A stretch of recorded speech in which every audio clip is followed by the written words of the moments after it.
Movie start होती है और एक होटल रूम में हम एक ओल्ड आदमी और एक यंग लड़की को इंटीमेट होते हुए देखते हैं। हमें पता चलता है कि वो आदमी एस्ट्रोफिजिक्स का प्रोफेसर है और उसका नाम है एड। वो लड़की उसकी पीएचडी की स्टूडेंट थी जिसका नाम था एमी। एमी और एड ये दोनों टीचर स्टूडेंट थे। उनके एज में बहुत ज्यादा गैप था पर फिर भी एक दूसरे से वो बहुत प्यार करते थे।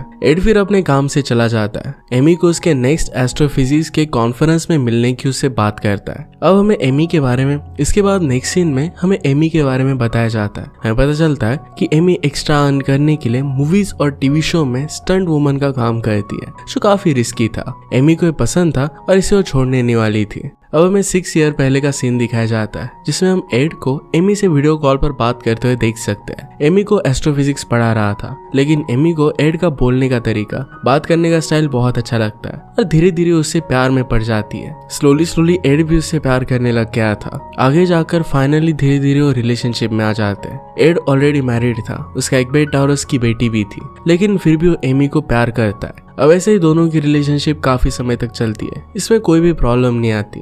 अचानक से एक दिन एड गायब हो जाता है। एक दिन एमी उसे कॉल करती है और एड उसका कॉल नहीं उठाता और बदले में उसे मैसेज भेजता है। इसके बाद फिर एमी के घर पर एक पार्सल आया जिसमें फ्लावर्स और एक डीवीडी थी। इसे प्ले करने के बाद एड का इसमें उसे वीडियो मिला। एड ने एमी के लिए एक मैसेज छोड़ा था। उसने कहा कि मैं तुमसे इतना प्यार करता हूँ कि अगर मर भी जाओ फिर भी तुम्हारे लिए वापस आऊंगा। एमी इन सब बातों से बहुत ही इमोशनल हो गई। उसे समझ नहीं आ रहा था कि एड ने एक्चुअल में वीडियो भेजा क्यों है। इसके बाद एड का स्ट्रिंग थ्योरी पर कॉन्फ्रेंस होने वाला था। इसके बारे में उसने एमी से भी बात की थी। एड वहां पर आने वाला है। जिस दिन कॉन्फ्रेंस था एमी उस कॉन्फ्रेंस में आती है। कॉन्फ्रेंस स्टार्ट होने से पहले एमी को एड का मैसेज आता है। उसे कहता है तुम कॉन्फ्रेंस छोड़कर चली जाओ। एमी को लगता है कि एड मजाक कर रहा है क्योंकि पूरी कॉन्फ्रेंस एड की ही थी। एड का लेक्चर अटेंड करने के लिए सारे लोग यहाँ पर आए हुए थे। इसे मजाक समझकर एमी वहां से नहीं जाती।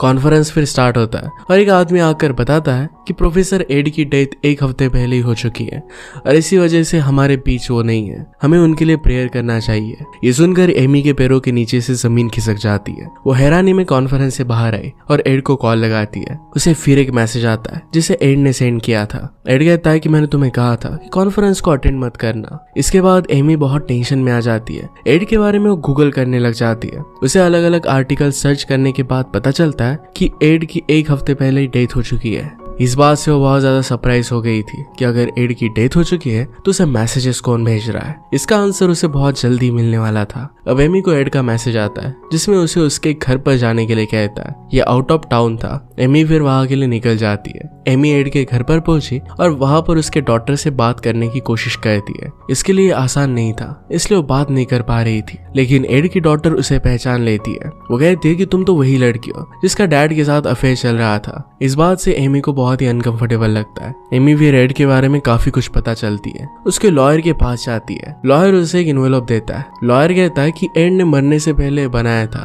और कहा था कि तुम्हें देना है। अब एमी उसे घर लेकर वापस जाती है। उस इन्वेलप में उसे और कुछ डीवीडी मिली। इसे एड ने मरने से पहले रिकॉर्ड किया था। वीडियो में फिर एड एक्सप्लेन करता है कि उसने एमी को इस सब के बारे में क्यों नहीं बताया। एड एक बीमारी से काफी समय से सफर कर रहा था। उसकी डेथ होने वाली थी और ये बात बताकर वो एमी को दुखी नहीं करना चाहता था, इसलिए उसने अकेले ही जाने का फैसला किया। एड ये भी कहता है कि मैंने सारे मैसेजेस और रिकॉर्डिंग पहले ही रिकॉर्ड करके रखे हैं। टाइम टू टाइम एमी तक ये सब आते रहेंगे। जब तक एमी उसे भुलाकर, उसकी यादों को भुलाकर अपनी जिंदगी में आगे नहीं बढ़ जाती तब तक ये मैसेज उसे आते रहेंगे। अगर एमी मूव ऑन हो जाती है तो 11 बार अपना नाम इस नंबर पर सेंड करते हैं और इसके बाद ये सब मैसेजेस आना बंद हो जाएगा। एक्चुअल में एड को पता था कि एमी उससे बहुत प्यार करती है और एड के जाने के बाद उसे बहुत बड़ा झटका लगेगा। उसकी डेथ से उसकी लाइफ बर्बाद हो सकती है, इसलिए एड ने पूरा सिस्टम बनाया था। एमी को अपने जाने के बाद भी लाइफ में आगे बढ़ने के लिए वो मदद करना चाहता था। एड ने एमी की स्टडी सिलेबस से रिलेटेड वीडियो भी बनाई थी जो कि उसे आगे पीएचडी में पास करने में मदद कर सके।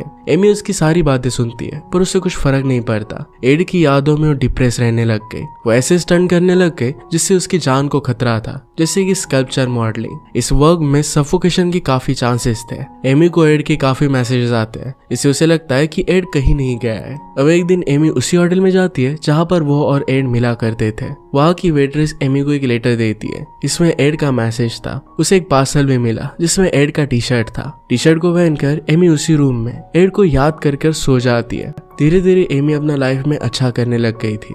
एक दिन उसे फिर से एक मैसेज मिला जिसमें एड एमी को एक जगह जाने के लिए कहता है। वहाँ एक इन्वेलप में एड का मैसेज था। इसमें वो एमी को एक पूरा घर गिफ्ट कर देता है। उसे उसी घर पर जाने के लिए कहता है। अब एमी वहाँ पर गई। एक आदमी एमी को उस घर के पास के नदी पर लेकर जाता है। एमी को कहता है कि एड उसकी बातें किया करता था। एड से मिलने के लिए काफी लोग आते थे, लेकिन वो ज्यादा अकेला रहना पसंद करता था। फाइनली एमी उस घर पर पहुंच जाती है जिसे एड ने अब उसे दे दिया था।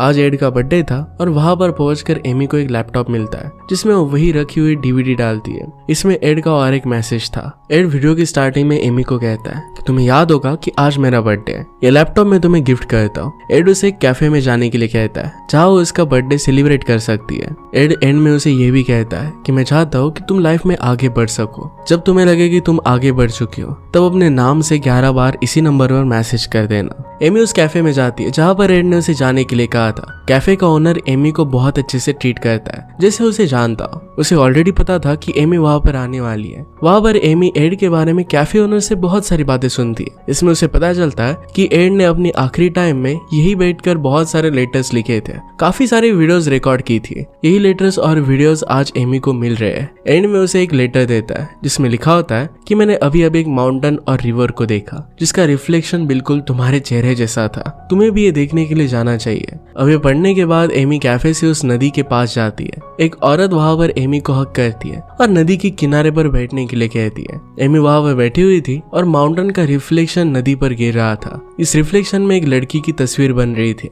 ये देखकर एमी बहुत खुश हो जाती है कि एड को वो दिख रही थी। वो एक्साइटमेंट में एड को ऐसा मैसेज कर बताने लगती है, पर फिर उसे रियलाइज होता है कि एड अब उसके साथ नहीं है। इस बात से वो बहुत दुखी हो जाती है। एमी घर पर आई तो एड का एक दूसरा पार्सल उसे मिलता है। इसमें उसे और एक डीवीडी मिली। एमी उसे प्ले करके देखती है। वीडियो में एड ने एमी को कहा था कि मुझे तुम्हारा एक सीक्रेट पता है। ये सीक्रेट तुमने मुझे कभी भी बताया नहीं था। एड ने कहा कि मुझे पता है कि तुम्हारे डैड की डेथ एक एक्सीडेंट में हो गई थी। इस चीज के लिए तुम खुद को जिम्मेदार मानती हो। इसी गिल्ट की वजह से तुमने अपनी मॉम को भी अपने दूर कर दिया है। तुम उससे बात भी नहीं करती। ये सारी चीजें एड ने मरने से पहले एमी के मॉम से जानी थी। एड एमी को कहता है कि तुम्हें इन सब बातों का गिल्ट नहीं रखना चाहिए, अपने मॉम से जाकर बात करनी चाहिए। ये मैसेज सुनकर एमी को बहुत गुस्सा आ जाता है क्योंकि अपने मॉम के साथ उसका झगड़ा हुआ था। इसी गुस्से में डीवीडी को लैपटॉप से निकालकर बॉन फायर में डाल देती है। एमी ऐसा कर ऊपर के रूम में चली गई, लेकिन तब उसे रियलाइज होता है कि उसने गलत किया। उसे एड की बहुत याद आती है और वो डीवीडी जलते हुए आग से निकाल देती है, लेकिन फिर भी वो खराब हो चुकी थी।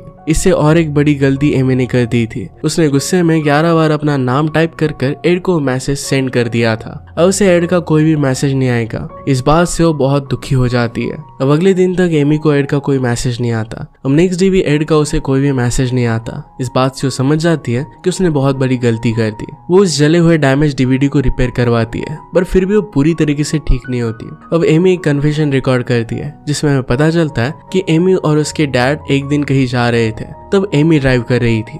जब एक्सीडेंट हुआ तो एमी कार से बाहर आ गई और उसके डैड कार में रह गए। एक्सीडेंट में फिर उनकी डेथ हो गई थी। इसी चीज की वजह से वो खुद को गिल्टी मानती है। अब एमी एड को एड के नाम से 11 बार मैसेज भेजती है ताकि वो वीडियोस और मैसेजेस उसके पास फिर से वापस आ सके, लेकिन ऐसा नहीं होता। अब एमी एड की डॉटर से मिलने के लिए जाती है जो एमी को पसंद नहीं करती थी। इसका रीजन एमी को लगता था कि शायद एड अपनी डॉटर को टाइम नहीं दे पा रहा था। वो टाइम एमी के साथ स्पेंड करता था और इसी वजह से शायद एड की डॉटर उससे नाराज होगी। इस पर एड की डॉटर उसे कहती कि ऐसा नहीं था, हमारे फादर हम दोनों ब्रदर सिस्टर से उतना ही प्यार करते थे जितना वो तुमसे करते थे। अब एमी एक डिलीवरी एजेंसी के पास जाती है। उनसे पूछती है क्या एड के नाम से कोई मेरे लिए पार्सल आया है। इस पर वो लोग हाँ कहते हैं, पर उन्होंने कहा कि अब तक वो पार्सल डिलीवर करने का हमारे पास ऑर्डर नहीं आया। एमी फिर समझ जाती है कि ऑर्डर एड का लॉयर ही उन्हें दे रहा है। एमी इसके बाद लॉयर से मिलने के लिए जाती है। उससे आगे आने वाले सारे पार्सल और लेटर्स को देने के लिए कहती है। लॉयर इसके लिए मना कर देता है क्योंकि एड ने उसे स्ट्रिक्ट ऑर्डर दिए थे।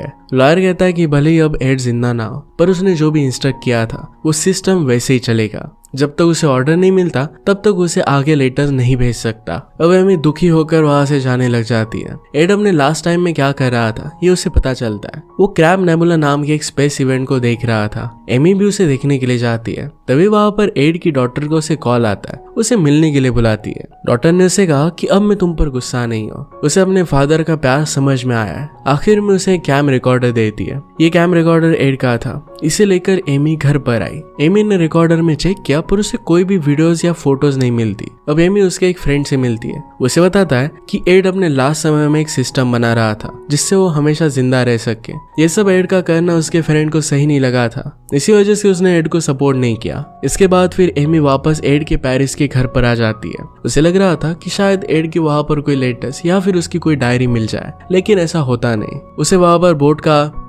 पर बोट वाला आदमी एक पर्स देता है जो एक दिन एड के हाथ से गिर गया था। एमी को उसके अंदर कुछ मेमोरी कार्ड्स मिले। एमी ने जब उसे एक्सप्लोर किया तो एड की उसे काफी सारी वीडियोस मिली। ये वही वीडियोस थी जो एड ने एमी के लिए रिकॉर्ड की थी। इसमें कुछ मिस्टेक्स की वजह से वो वीडियो एड ने वापस रिकॉर्ड की थी। इन वीडियोस में एमी देख पा रही थी कि अपने लास्ट टाइम में एड काफी कमजोर हो गया था। उसे छोटी छोटी चीजें याद नहीं आ रही थी। इतनी मुश्किल में भी वो वीडियोस बना रहा था। इस चीज को देखकर एमी रोने लग जाती है। एमी को रियलाइज होता है कि एड जो चाहता था वही उसे करना चाहिए, अपनी लाइफ में मूव ऑन होना चाहिए। एमी फिर अपने मॉम से काफी सालों बाद मिलती है। वो अपने स्टंट का काम भी फिर से करने लग गए जिससे उसे खुशी मिलती थी।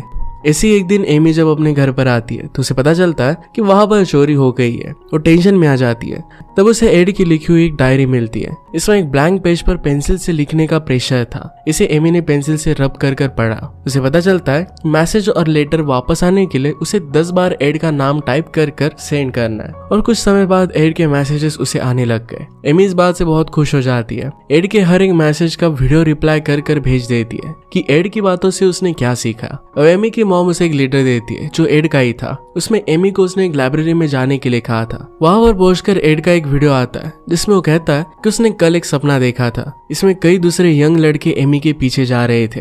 एमी उन्हें रिस्पॉन्ड नहीं देती। एड को इस बात से रियलाइज हुआ था कि एमी को मूव ऑन करने के लिए किसी और के साथ रहना चाहिए। उसे भी अपने लिए पार्टनर ढूंढना चाहिए। इसके रिप्लाई में एमी कहती है कि तुम एक इडियट हो। अपने लास्ट समय में तुम्हें वीडियो नहीं, अपनी फैमिली के साथ टाइम स्पेंड करना चाहिए था। इसके बाद उसे एड का और एक लेटर आता है। इस लेटर में एड उसे अपनी स्टडी पर ध्यान देने के लिए कहता है। एमी बिल्कुल ऐसा ही करती है। एमी एड ने बनाए हुए स्टडी के वीडियोस को देखती है। उससे अपना पूरा स्टडी का सिलेबस पूरा हो जाता है। एमी अच्छे ग्रेड से पीएचडी पास कर लेती है। एमी अपने अचीवमेंट से बहुत खुश थी और उसे मिलने के लिए एड की डॉटर और उसका ब्रदर भी आता है। इससे एमी और भी ज्यादा खुश हो जाती है। एमी को एड का मैसेज आता है जिसमें उसने एमी को पीएचडी पास करने की खुशी में गिफ्ट देने का वादा किया था। जब एमी एड के लॉयर से मिलने के लिए जाती है तब उसे पता चलता है कि एड ने एमी के नाम पर उसकी इटली का घर कर दिया था। इसके साथ उसके लॉयर ने उसे एक वीडियो टेप भी दी। उस वीडियो में एड ने अपना चेहरा नहीं दिखाया था क्योंकि अपने लास्ट डेज की ये वीडियोस थी। इसमें एड एमी से प्यार की बातें करता है और आखिरी बार अलविदा कहता है। अब इसके बाद कोई भी एड का दूसरा वीडियो एमी के लिए नहीं बचा था।